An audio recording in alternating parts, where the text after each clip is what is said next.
శ్రీ మహాగణాధిపతయే నమః. ఐం మహాసరస్వత్యే నమః. శ్రీ లలితాంబికాదేవియే నమః.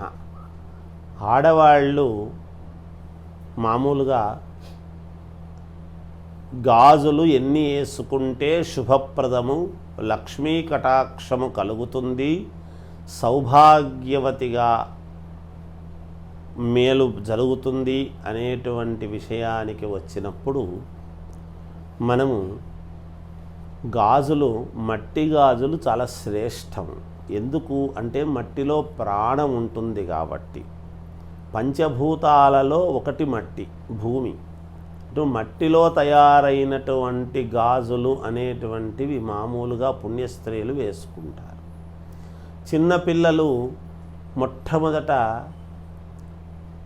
సహజంగా కొన్ని గాజులు, రకరకాల గాజులు వేసుకుంటారు ఆడపిల్లలు అన్నప్పుడు తప్పు లేదు.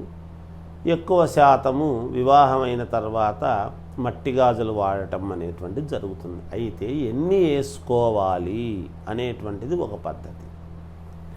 ఎన్ని వేసుకోవాలి అంటే ఈ చేతికి ఒకటి, ఈ చేతికి ఒకటి ఏదో ఫ్యాషన్గా వేసుకుంటూ ఉంటారు. అయితే పెళ్ళి కాని పిల్లలు అలా వేసుకున్నా ఇబ్బంది లేదు. కానీ పెళ్ళి అయినటువంటి స్త్రీలు మాత్రము మామూలుగా ఎలా అంటే ఎప్పుడూ కూడా సరి సంఖ్యలో ఉండేటువంటివి విధముగా వేసుకోవాలి. ఎక్కువ శాతము ఇటువైపు ఒక డజను, ఇటువైపు ఒక డజను వేసుకునేటువంటి వాళ్ళు పూర్వము. అవి ఏమిటి? ఆకుపచ్చవి, ఎరుపు రెండూ కలిసినటువంటివి, ఒకటటు ఒకటిటు అని ఏదో అందము కోసము. అందము కూడా అవసరము కదా, మరి అందము కోసం అలా వేసుకునేటువంటి వాళ్ళు. ఇటువైపు డజను, ఇటువైపు డజను లేదు, ఒక అర డజన్ ఇటువైపు 6, ఇటువైపు 6 గాజులు వేసుకోవటం అనేటువంటిది సాంప్రదాయం. దీనికి బంగారు గాజులు అనేటువంటివి కూడా ఈ చేతికి ఒకటి, ఈ చేతికి ఒకటి ఎప్పుడూ వేసుకోకూడదు. సుమంగళి స్త్రీలు రెండు గాజులు వేసుకోవటమే న్యాయం. ఇటువైపు 2 గాజులు, ఇటువైపు 2 గాజులు బంగారువి మాత్రం. మట్టివి కూడా కనీసము ఇటువైపు ఇటువైపు 2 అన్నా వేసుకోవాలి. ఇలా సరి సంఖ్యలో వేసుకుంటేనే యోగవంతముగా ఉంటుంది. లక్ష్మీప్రదము అనేటువంటిది ఎప్పుడొస్తుంది? లక్షణముతో కూడినటువంటి పని చేసినప్పుడు కదా లక్ష్మీదేవి యొక్క అనుగ్రహం. అంతే కదా. మనము లక్షణకరమైనటువంటి పనులు చేయాలి. ఏవి లక్షణకరమైనటువంటి పనులు అంటే ఇగో ఇవే, ఇట్లాంటివే. ఒక చేతికి గడియారము కట్టుకోవాలి అనేటువంటి అభిప్రాయముతో సరే ఉద్యోగాలు చేసేటువంటి వాళ్ళు కానీ, రాజకీయాల్లో ఉండేటువంటి వాళ్ళు కానీ, లేదా ఇంకేదైనా కొన్ని సంస్థలలో పనిచేసేటువంటి వాళ్ళు ఆడవాళ్ళు కానీ ఒక చేతికి గడియారము కట్టుకొని ఒక చేతికి మాత్రము గాజులు వేసుకునేటువంటి విధానము ఉన్నది. ఈనాడు చూస్తూ ఉన్నాం ఎంతమందినో. అయితే ఒక చేతికి ఒక గాజు వేసుకొని ఇంకొక చేతికి ఒక గడియారము వాచి కట్టుకుంటారు, అది తప్పు. ఇంకొక చేతికి 2 గాజులు వేసుకొని ఇక్కడ గడియారము కట్టుకుంటే పర్వాలేదు, అవసరము కట్టుకోవచ్చును, తప్పులేదు. నిజానికి ఒక చేతికి గాజులు లేకుండా ఒక చేతికి మాత్రమే గాజులు వేసుకోవటం అనేటువంటిది సాంప్రదాయము కాదు. అయితే గడియారము సమయము కాలాన్ని సూచించేటువంటిది ఎప్పుడైతే ఇక్కడ గడియారము అనేటువంటిది ఒకటి కట్టుకుంటున్నారో ఇటువైపు మాత్రము కనీసం 2 గాజులు అయితే అవసరము. ఒక గాజు వేసుకోవటం అనేటువంటిది లక్షణకరమైనటువంటిది కాదు, సాంప్రదాయము కూడా కాదు అనేటువంటిది స్పష్టముగా తెలియజేస్తూ ఉన్నాను. ఏదైనా సరి సంఖ్యలో ఉండాలి గాజులు వేసుకునేటప్పటికీ. 2, 4, 6, 8, 10, 12, 10 మళ్ళీ వేసుకోవడం కూడా కరెక్ట్ కాదు. మరి 10 కదా వేసుకుంటున్నాము కదా అని అనుకోవచ్చు. కానీ 12 వేసుకోవటము శ్రేష్టము 10 కంటే కూడా. అందుకని మామూలుగా సౌకర్యాన్ని బట్టి ఆడవాళ్ళు గాజులు వేసుకోవటములో కూడా ఒక పద్ధతి విధానము అనేటువంటిది ఉన్నది. బంగారు గాజులైతే ఇటువైపు 2 గాజులు అటువైపు 2 గాజులు వేసుకునే తీరాలి. ఒక్కొక్క గాజు వేసుకునేటువంటి వాళ్ళు వేరు. బంగారు గాజు ఒక్కొక్కటి వేసుకునేటువంటిది పుణ్యస్త్రీలు చేసేటువంటి పని కాదు. శక్తి లేకుంటే ఒక 2 బంగారు గాజులు మేము కొన్నాము అనేటువంటి భావన మీకు ఉన్నప్పుడు ఆ 2 గాజులు ఒక చేతికే వేసుకోవాలి, ఇంకొక చేతికి వేరే గడియారము లాంటిది కట్టుకొని వచ్చును, దానికి తప్పు లేదు. అలా చేసుకుంటే మేలు జరుగుతుంది కాక. ఇప్పుడు మీరు చెప్పినట్టు 12 గాజులు వేసుకున్నారు కదా, ఆ 12 గాజులు 2 గాజులు ఒక సైడ్ పలిగిపోతే 10 ఉంటాయి కదా. ఒక చేతికి 12 గాజులు, ఇంకో చేతికి 12 గాజులు.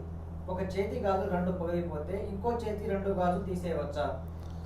అలా చెయ్యకూడదు. ఈ చేతి గాజులు ఆ చేతి గాజులు అనేటప్పుడు ఏమవుతుంది అంటే ఒక చేతిలో 12 ఉన్నాయి. ఒకవేళ ఏ కారణం చేతైనా ఏదైనా తట్టుకొని కాస్త భిన్నమైతే ఆ గాజులు మళ్ళీ ఇటువైపు అటువైపు సమన్వయం చేసుకోవచ్చును. సరి సంఖ్యలోనే సమన్వయం చేసుకోవాలి. చేసుకుంటే ఇంకొక 2 పక్కకు ఎత్తిపెట్టడము మంచిది. ఒకవేళ అట్లా ఏదన్నా మిగిలితే ఇప్పుడు 12, 12, 24.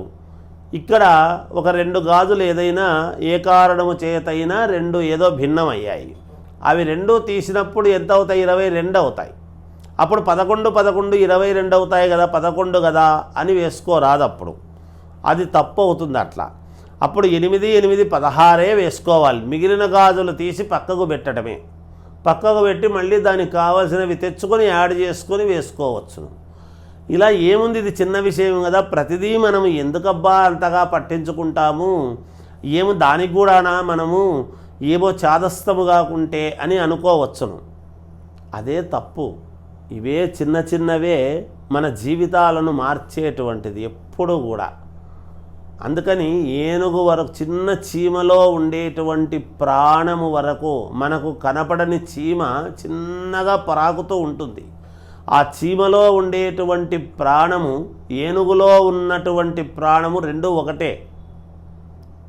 ఎంత సూక్ష్మముగా ఉండాలి మరి ప్రాణము. ఆ ప్రాణాన్ని, ఇంత పెద్ద దేహాన్ని, అంత చిన్న చీమను రెండింటినీ కాపాడుతుంది అంటే అందుకనే ధర్మము, ధర్మ సూక్ష్మము అనేటువంటివి చెప్పారు ఎప్పుడూ కూడా. అందుకని ప్రతిదీ మనం అలా తోసి పారేసేసి మన జీవితాలకు మనమే ఇబ్బందులు కలగజేసుకుంటూ ఉన్నాం ఉదయం లేస్తే. అందుకే అనుకూలము చూసుకొని 12, 12 వేసుకోలేకపోతే 8, 8 వేసుకోవచ్చును, 6, 6 వేసుకోవచ్చును. అలా సంఖ్య ఎప్పుడూ కూడా అలా ఉండాలి. ఏదైనా బేసి సంఖ్యలో ఉండాలి. బేసి సంఖ్య కాకుండా, సరి సంఖ్య కాకుండా బేసి సంఖ్యలో వేసుకోరాదు. ఎప్పుడైనా కూడా గాజులు సమానముగా సరి సంఖ్యలో ఉండాలి, ఇటువైపు కానీ ఇటువైపు కానీ. అలా ఉంటే శ్రేయోదాయకం. గురుగారు, ఇప్పుడు కొత్తగా పెళ్ళైన ఆడవాళ్ళు ఎవరైతే ఉన్నారో వాళ్ళు వేసుకున్న గాజులు అయితే ఇప్పుడు 3 రోజులు కానీ 5 రోజులు కానీ తీసేస్తున్న సందర్భాలు మనం చూస్తున్నాం. అసలు ఎప్పుడు తీయాలి? ఎన్ని రోజుల తర్వాత తీయాలి పెళ్ళైన దాని తర్వాత? పెళ్ళైనటువంటి వాళ్ళు తీసేయాలి అని ఎక్కడ నియమం లేదు. చెప్తా నేను దాని సమాధానం ఏమిటి అంటే, కొత్తగా పెళ్ళైనటువంటి వాళ్ళు చేతి నిండా గాజులు వేసుకొని ఉంటారు కాబట్టి వెంటనే తీసేసి పెళ్ళైన తర్వాత ఇన్నెందుకు లేని తీస్తూ ఉంటారు. వాళ్ళు 16 రోజుల పండుగ అనేటువంటిది ఒకటి ఉంటుంది. ఆ 16 నాళ్ల పండగ వరకు ఏది తీసేసే అవకాశము లేదు. 16 రోజుల పండుగ అనేటువంటిది అయిపోయిన తర్వాత తీసుకోవచ్చును. అది ఎలా ఉండాలి అంటే, ఎప్పుడైనా కూడా గాజులు తీస్తూ ఉండినా, చేతికి ఉండేటువంటి గాజులు కనుక మనం తీస్తున్నారు అంటే నిజానికి చేతులకు పసుపు పట్టించుకొని లేదా చేతిలో పసుపు కొమ్మ అనేటువంటిది దగ్గర పెట్టుకొని తీయడం అనేటువంటిది జరగాలి. ఎలా బుద్ధి పుడితే అలా తీసేయరాదు గాజులు.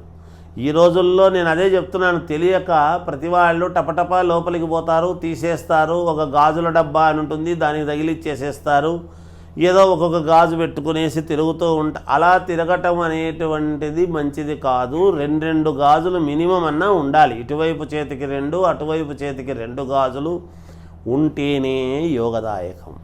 ఎలా బుద్ధి పుడితే అలా గాజులు తీసేయరాదు. పసుపును ముందు పట్టుకొని తర్వాత కాస్త పసుపును చేతికి అద్దుకొని తర్వాత తీసేయటము చాలా యోగదాయకము. అలా తీస్తేనే సుమంగళికి మేలు జరుగుతుంది గాక. జయోస్తు.